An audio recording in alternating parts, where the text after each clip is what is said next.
Marlins baseball is always on Fox Sports 940.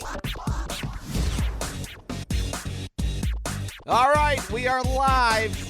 Fox Sports 940 AM, Miami Marlins Radio Network studios, also available on the iHeartRadio app. Welcome to another Tuesday of off-season Miami Marlins baseball talk for you. Plenty to get to tonight. This is the Miami Marlins Hot Stove Show with Steven Strom. I'm Kyle Seeloff. Steven comes in ripe tonight, hour and 25 minutes to get up here to the studios. Not in a good place. I am a little bit worried as we start the program that you're in a bad place for the next hour and a half. No, I'm not in a bad place. If anything, I'm more excited. I sit in my car, I think about what I'm going to say, what we're going to talk about, how we're going to engage the audience. And, it was a long trip, an hour and 20 minutes, but it was worth the wait, especially because you told me we got an extra half hour on the program. So I'm fired up. I'm ready on a Tuesday, and there's a lot to get to. Well, in one of my dreams, the weather's been terrible. Yeah. I want to be the traffic guy. Go ahead. In the studio, there's like 4 or 5 massive monitors here. Just a heads up, northbound 95 at 79th Street, put it in park. You ain't getting home anytime soon. That's a disaster on 95 It's North. the worst road in America. Palmetto northbound this afternoon. Slight breeze coming out of the east. It's pushing west. It's creating some havoc on the Palmetto northbound. Royal Palm Boulevard, just a ton of cops. That looks like a disaster. Somebody's off the roadway there. So you're stuck with us until 6:30, and you just slow down. Don't worry about it. Steven and I are going to take care of this thing for you. Okay, so what? This is second Hot Stove Show of the offseason. Last week, a ton of fun. Chatted with the Miami Marlins president of baseball operations, Peter Bendix. Peter met with the media for the first time yesterday. I thought that was a terrific press conference. We also heard from Marlins principal owner Bruce Sherman. We're going to hear from him in just a moment. Plenty more to get into tonight as well. We'll talk a little bit about a wonderful season for Luis Arraez that just culminated in his second Silver Slugger Award. Yep, congratulations, the Luis. All-Star game this year. Additionally, and the reason we're going to go up till 6:30 tonight, we're not going to get a chance to talk to him if he wins it, but Skip Schumacher is in consideration, one of 3 finalists for Manager of the Year. Certainly believe he deserves it. And additionally, one other thing, by 6 o'clock tonight, Marlins have to protect certain individuals if they want to make sure that they are not exposed to additional teams or the rest of baseball come the Rule 5 draft. So there's decisions to be made leading up to 6:30 here tonight, Steven. So, we got a loaded show for you. And in addition, a conversation with Marlins ace Sandy Alcantara. That's coming up shortly as well. There's so much, too, on this show specifically, and we have no idea which way it's going to go. We can get into Skip Schumacher being the winner of the Manager of the Year award in the National League. We could not.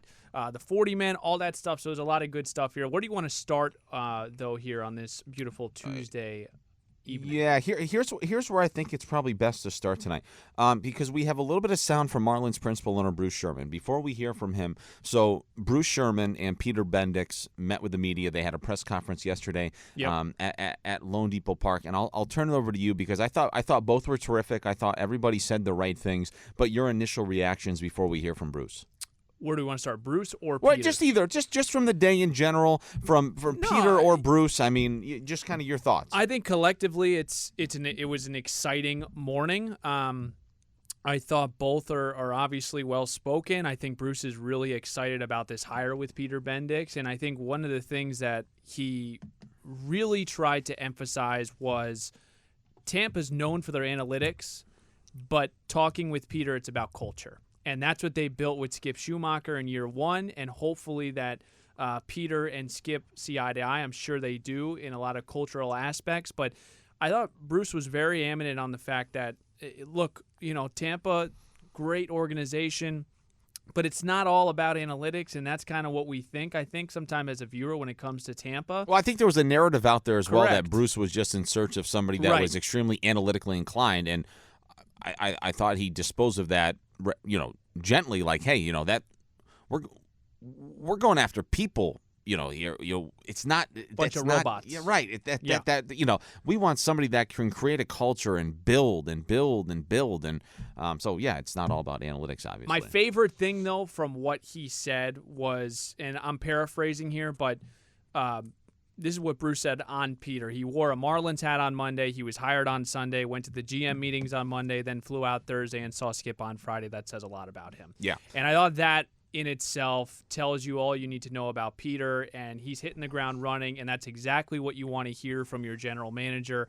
And it feels like everyone's sort of pulling on the same string, rope, whatever you want to call it, and that's what it's about. You got to have that, and I think the Marlins may have found that with Peter Bendix. All right, so there's plenty to get to, but let's hear from Marlins principal owner Bruce Sherman, who was asked yesterday following the press conference when he met with some of the South Florida contingency and some of the media. But Bruce was asked what really stuck out to him about Peter Bendix when he first met him. That's a great question. His knowledge of our players before he got to the interview was extraordinary. He knew as much about our 40-man roster as I think I did. And then his history of baseball was fabulous. But more importantly than that, his ability to relate to an organization and to build people. He comes from an organization that doesn't hire within baseball. They hire people and teach them baseball. He was an intern, went to Tufts University. He's very smart, as you just saw. And they just grow baseball executives. I think you all know how many baseball executives they've grown. Tampa must have lost just for the top job 4 or 5 people over the last decade. His respect for Stu Sternberg and my respect for Stu Sternberg of the Tampa Bay team was extraordinary. Never had a bad word to say about anything. And how he encompassed everybody, one of the most interesting things, and not particularly exciting, but was, he says, I want you to know my wife sits with the players' wives. And I said, boy, that's unusual. That can't be too easy if you're GM of a baseball team. And he was the GM of Tampa. I said, how does that work? And he went into chapter and verse on how that worked. And I just think that's all encompassing from what he is as an individual. And as I said earlier, everybody thinks Tampa's analytics, and yes, they have a much bigger analytics department than we have, and yes, they have a much bigger front office. And what struck to me is the ability to develop players through your coaching and through your, not through your free agent signings, but primarily through your system of drafting at both the amateur draft and the international draft. He really talked about that with great depth and player development, great depth, and how you can build a front office and how a dollar should be spent. $1 in the front office might produce $5. $1 on free agent is what you may get from that 1 year or 2 years. But he's open to everything, as you heard. All right, so that was Marlins principal owner Bruce Sherman yesterday when chatting with some of the media about Peter Bendix and kind of his first impressions and what really stuck out to him. I'd like to break that down a little bit, Stephen. And we talked about this last week, and I thought it was very apparent when we were chatting with Peter Bendix. He cares about a culture. Yep. He cares about his people, and he's going to put them in a position where he's not going to micromanage them, but he's going to build a department where you've got to trust each other and pull on the same rope. He is going to delegate responsibility. He knows the way this thing can work. But to me, the one thing and the one word that continues to come up is culture. Yep. Culture and collaboration. That was another word. He used a lot of really good buzzwords as far as just inclusive culture. The best decisions are made with multiple people. And I think that's really important in a position like this. This is not a position to mess around with. This is a big-time position, the president of baseball operations. Yeah. You make a lot of them. I loved what he said as far as, you got to build within. You got to build your system by drafting and all this different building a foundation for success for the long term, Kyle, is basically what I love. We know about the market, we know about the financial implications. They're not going to go out and get these big time contract They're not bidding guys. on Ohtani. No, but we've seen the path to winning through a sustainable farm system and developing. And I think that needs to be the vision, and I think they're all on the same page about that. And Peter Bendix comes from that. He knows the blueprint to winning without $300-400 million payrolls where you are trying to purchase a team that can go to the playoffs. Here's another thing that really sticks out to me. Go. You've heard multiple times about the importance of drafting and developing that creates sustained success. The one thing that people have to understand, and it does not necessarily mean you have to sacrifice the immediate future and you will see an uncompetitive team next year, but to do what the Tampa Bay Rays have done for 15 to 20 years takes patience. It takes a load of patience because what you end up doing is you draft really well one year. By the way, the whole thing is predicated on drafting well. I know. Peter Bendix, his responsibility is going to be to make sure that whoever's in charge of this farm system and his people draft well, because this thing is not going to go well if you do not draft well. But if you start drafting well and you start, it's almost like college football, and you start stacking draft classes and prospect classes, that's how the ball gets rolling. For me, it's a 5-year project out of the gates where you have to draft well for 5 years. Then after the 5th year, guys are either right on the doorstep or they're in the big leagues. Sure. Top-end prospects, if you get a farm system that's humming, then those guys can be used as trade chips, right? But my thing is this is going to require some patience, but Peter also made it clear to us last week that does not necessarily mean the whole thing's going to get blown up. It's not going to. They have talked about some great pieces that are already here.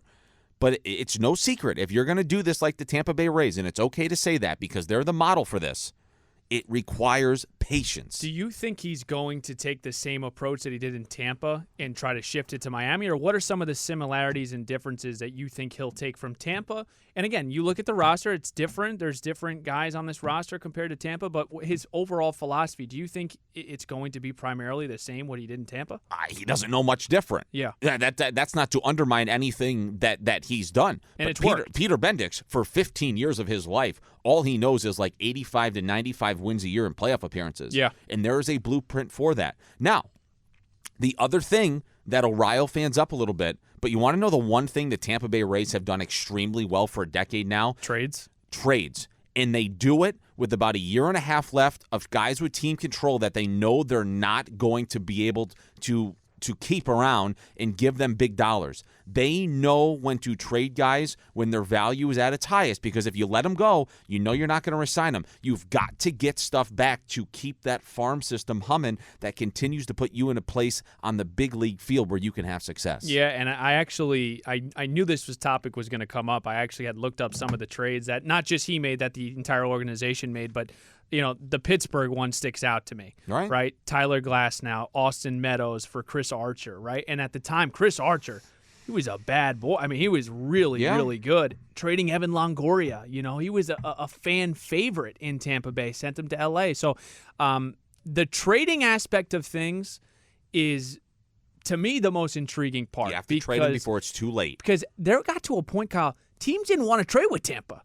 They were like, "Oh my gosh, we don't."